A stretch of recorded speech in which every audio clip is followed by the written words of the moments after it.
Ajay sir, आपसे शुरुआत करना चाहूँगा, क्या कुछ डेवलपमेंट्स हैं, कैसे देख रहे हैं जिस तरह से ट्रंप की ओर से बयान दिया गया है, क्या युद्ध समाप्ति की ओर दिखाई दे रहा है? जी सर। नमस्कार प्रीत जी।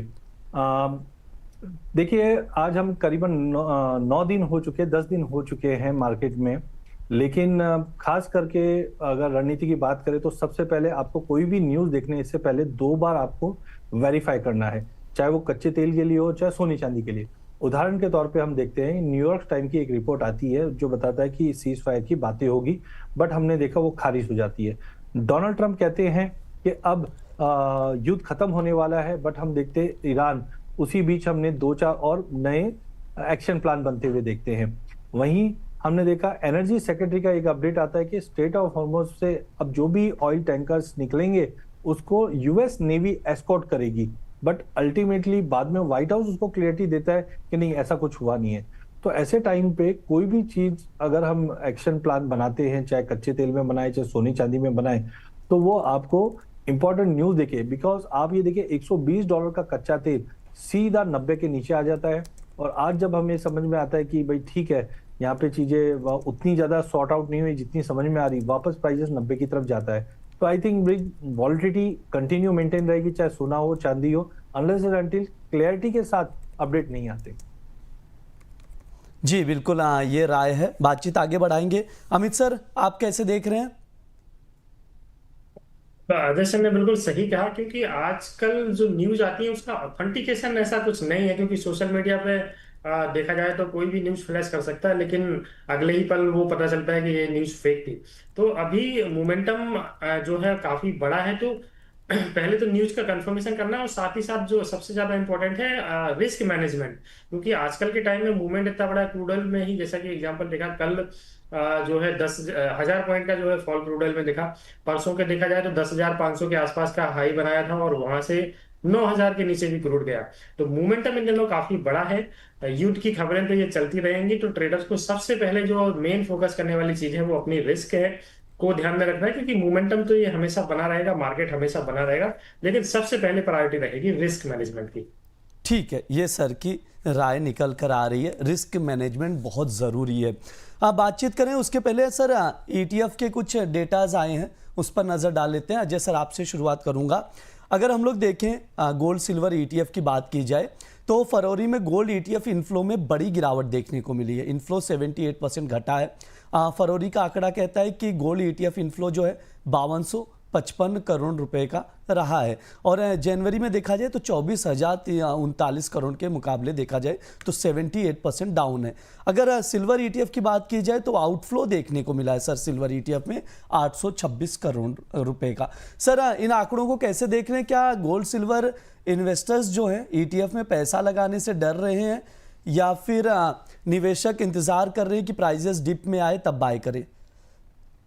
देखिए, हमने जनवरी में जब ये नंबर बढ़कर आए थे तब भी हमने आगाह किया था कि जनवरी में देखो गिरावट आई थी, वो 28 तारीख को आई थी, इसलिए जनवरी के नंबर्स बढ़कर आए थे।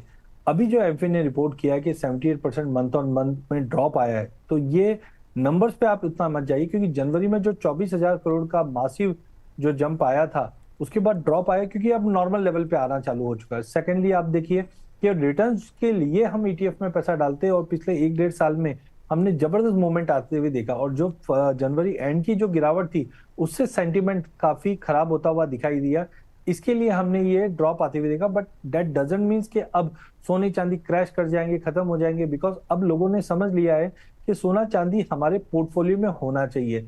सिल्वर ईटीएफ की बात करें तो यहाँ पे भी हमने देखा नेट जो आउटफ्लो है करीबन 826 करोड़ का रहा है, बिकॉज ऑफ वॉलिटिलिटी।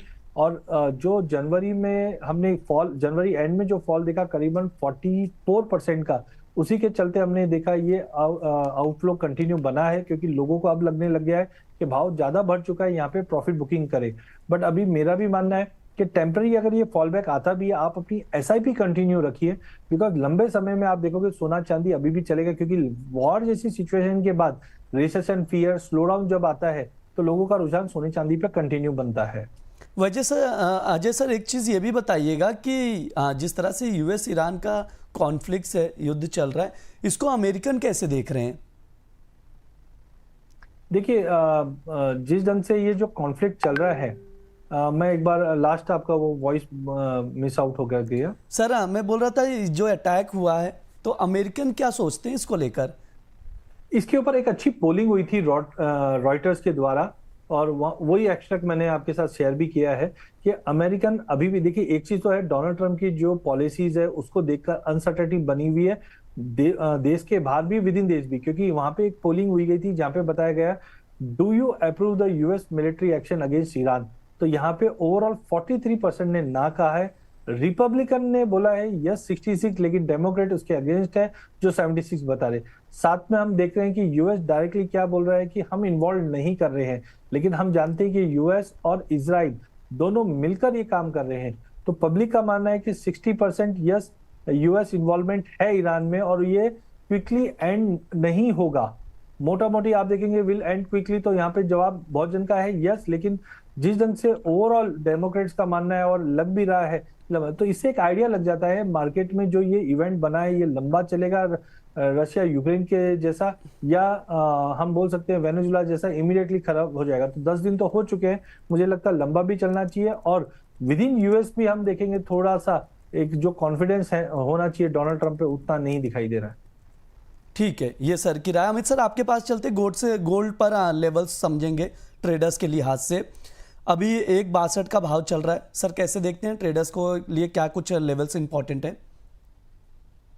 ये देखा जाए तो ट्रेंड तो फेवर में ही है, प्राइजेस भी धीरे धीरे निचले स्तरों से अपसाइड के लिए आए हैं।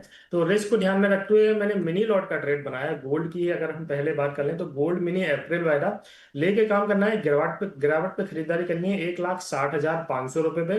टारगेट रखना है 1,64,000 रुपए का, 1 से 2 दिनों का ट्रेड रहेगा। और स्टॉप लॉस की अगर बात करें तो 1,59,000 रुपए इसका स्टॉप लॉस है, छोटा सा स्टॉप लॉस है, उसके अकॉर्डिंग ट्रेड बनाया जा सकता है।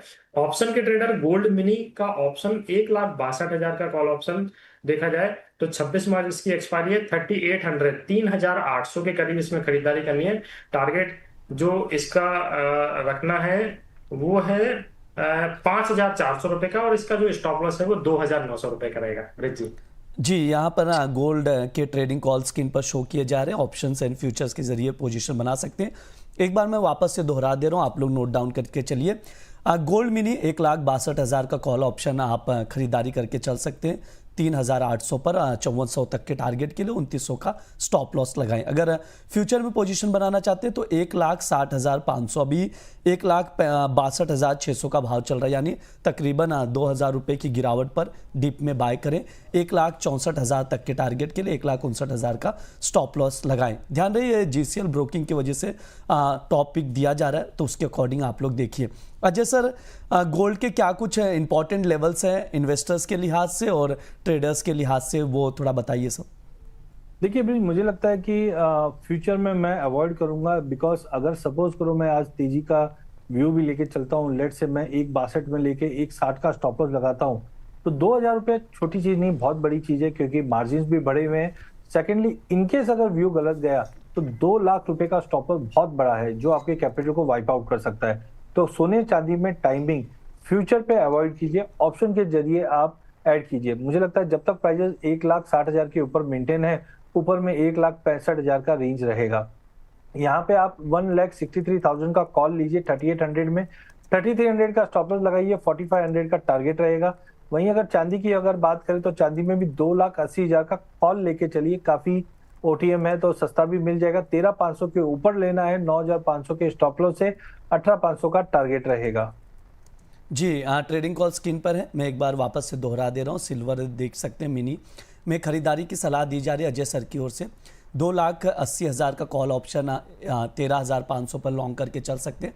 18,500 तक के टारगेट के लिए और 9,500 का स्टॉप लॉस लगाकर चलें।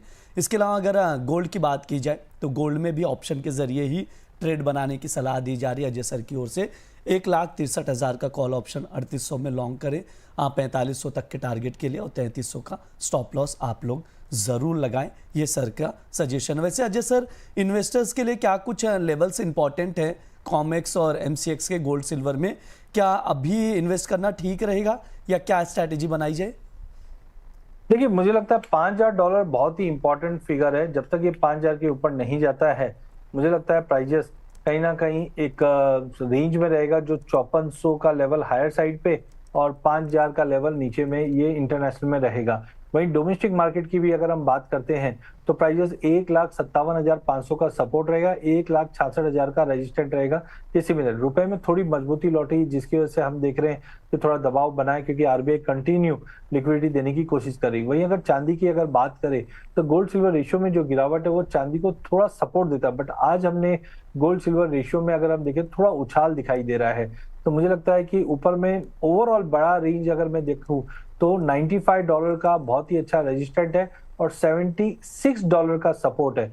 ये दो लेवल आप इंपॉर्टेंटली मार्क करके चलिए। टाइमिंग गोल्ड सिल्वर रेशियो मुझे लगता है कि धीरे धीरे 70-72 के करीब जा सकती है और जब भी ये रेशियो ऊपर जाता है इसका मतलब है सोने के मुकाबले चांदी अंडर परफॉर्म करेगी। इस वक्त भी आप स्क्रीन पे देख सकते हो सोना आधे % की गिरावट दिखा रहा है लेकिन चांदी 1.25% की। तो मुझे लगता है कि अगर गिरावट बढ़ती है तो चांदी में ज्यादा बढ़ेगी। मॉर्निंग सेशन में सोना चांदी पॉजिटिव रहेगा, इसीलिए मैं बाइंग में कॉल का ऑप्शन यूज कर रहा हूं, बट शाम आते आते मुझे लगता है कि दबाव बढ़ता हुआ दिखाई देगा सोने चांदी में।